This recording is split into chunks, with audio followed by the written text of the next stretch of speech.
সন্তান হারিয়ে মায়ের আর্তনাদ থামছেই না।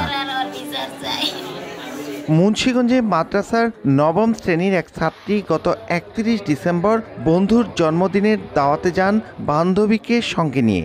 সেখানে কৌশলে তাকে চেতনানাশক ও মাদক সেবন করিয়ে গণধর্ষণ করার অভিযোগ উঠেছে বন্ধু ফয়েজ আহমেদ ও সঙ্গে থাকা বন্ধুদের বিরুদ্ধে। স্বজনরা জানান, পরদিন বিকেলে ওই কিশোরীকে অসুস্থ অবস্থায় বাড়ি রেখে যায় তার বান্ধবী। শারীরিক অবস্থার অবনতি হলে ২ জানুয়ারি প্রথমে তাকে স্থানীয় হাসপাতালে এবং পরে সন্ধ্যায় ঢাকা মেডিকেল কলেজ হাসপাতালে নেওয়া হয়।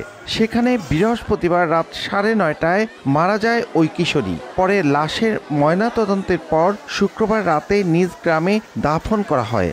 আমার মতন বিচার আর কারো উপরে এমন নির্যাতন না হয়, হয়তো অবুসা ছিল নিয়ে এমন করছে। সুস্থ বিচার চাই। আমার কষ্টের মাইয়া বিষাক্ত জিনিস খাওয়ানোর পরে ওর নেশা করতে করছে, নেশা করার পরে ওর নির্যাতন করা হয়েছে। ওর বার্থডের দিন মেয়েকে নিয়ে নেশা করায়া দর্শন কইরা মাইরা ফেলছে। ওর আমরা ফাঁসি চাই, ফাঁসি চাই। ও একটা খুনি, এর আগেও ৪-৫ জন মারা লাইছে মেয়ে র‍্যাপ কইরা। এই ঘটনায় শনিবার অভিযুক্ত ফয়েজ আহমেদকে মুন্সিগঞ্জ জেনারেল হাসপাতাল থেকে আটক করে পুলিশে দেয় স্বজনেরা। পরে সহযোগী সন্দেহে নিহতের বান্ধবীকেও আটক করে পুলিশ। তবে বন্ধু ফয়েজ ধর্ষণের কথা অস্বীকার করে জানিয়েছেন, জন্মদিনের অনুষ্ঠান শেষে তাকে বাড়ির উদ্দেশ্যে পাঠিয়ে দেন তিনি। মাগরিবের সময় গেছে, ওই সময় যাওয়ার পরে আমি কেক মিক কাটার পরে যাওয়ার লগে লগে আমি কেক মিক লয়ে বয়ে রইছি। আমরা ২ জন ফ্রেন্ড খাওয়া দাওয়া কেক মিক খায়া মায়া অবদন আমি পাঠাইছি। আমরা ওই ছেলেকে জিজ্ঞাসাবাদ করছি।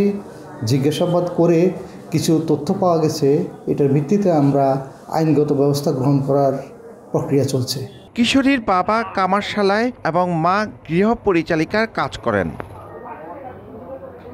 নাসিরউদ্দিন উজ্জ্বল, সময় সংবাদ, মুন্সিগঞ্জ।